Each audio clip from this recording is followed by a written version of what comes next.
When it comes to wars around this world, if you pay attention to the ammo situation in those wars, which strangely I do, I just like to do that. I make a lot of videos on it. Mostly because it all affects us. You have to know that the ammo situation in those wars affects you and me here in America. And an interesting thing is, in all those situations, if you monitor the ammo, what's going on with the ammo situation in wars, a lot of it is stolen. A lot of it is stolen. So much stolen ammo. It's kind of ridiculous. When it comes to the Ukraine war, they've had train loads of ammo robbed. They've had ammo depots robbed and that sort of thing. But there's a new trend, and this surprises me, is literally by the tens and tens of thousands of small arms ammo rounds are being stolen from the Israeli IDF. Now just think about it. Think about how small Israel and that skirmish, every corner around them is getting hot in Israel. It's such a small geographical country. And what you're looking at is recently there was 27,000 rounds of ammo stolen. There was 2 people arrested. It was south. 2 people arrested for that being stolen. But ultimately what was taking place is they have like these warehouses with like a guard who kind of watches it, kind of doesn't. It seems very loosey-goosey when you read the description of how these robberies are playing out. And just 2 days before that, 30,000 rounds stolen, same place. Now, if I had 30,000 rounds of ammo stolen from me, it wouldn't happen again in 2 days. I would tighten that thing up. But I believe what you're looking at is this war is really getting,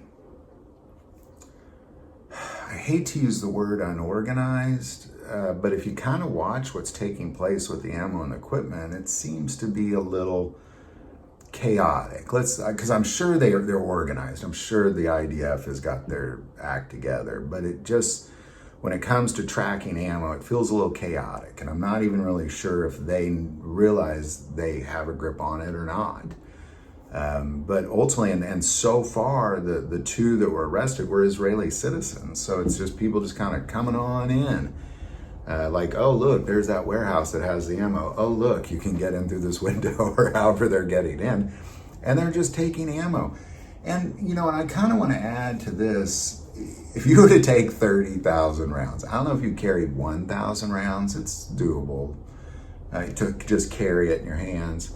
And I'm sure they're taking it a short distance to a truck or a vehicle of some sort. But 30,000 rounds is pretty heavy. It's pretty heavy. It's doable. A couple people, a couple trips could definitely do it. But it's still pretty darn heavy. So it's not like they're just stuffing their pockets with ammo. 30,000 rounds. 2 days later, 22,000 rounds. And, and this just doesn't even go, this is just small arms ammo. This is just what's being reported when it comes to small arms ammo, let alone shells, missiles, that sort of thing. That stuff isn't even being reported. But right now, what the IDF is looking at is bordering 100,000. If you put all those robberies together, you got almost 100,000 rounds of small arms ammo just being stolen right from under their noses. Feels like they could do better at pulling this together, but that's what they're looking at, is they're losing ammo by the tens of thousands every couple days. So there you go. Love to know if you have any insight on this. Definitely put that below. Do want to take a moment and say that most people watch this channel, hey, they're not subscribers. Click that subscribe button. It greatly increases the algorithm and our ability to get these messages out. That link is below. But the most important part of this channel is we take prayer requests. So please don't ever hesitate to send that in. Thank you for watching this episode of God, Family, and Guns. And as always, love God, love your family, and love guns.